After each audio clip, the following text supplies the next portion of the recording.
To be human, does it simply mean to be alive? A means to recognize our need to survive?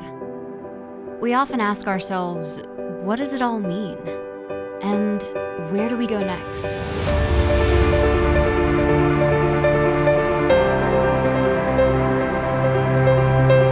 We might not be able to change the past or tell the future, but we can certainly create a better one.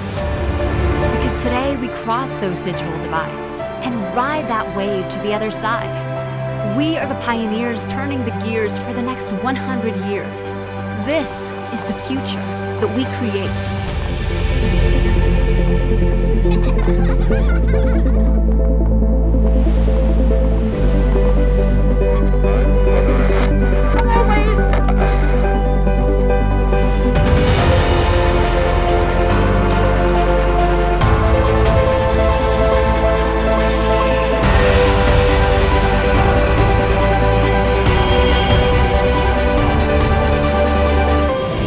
Welcome to the 5th International VR Awards.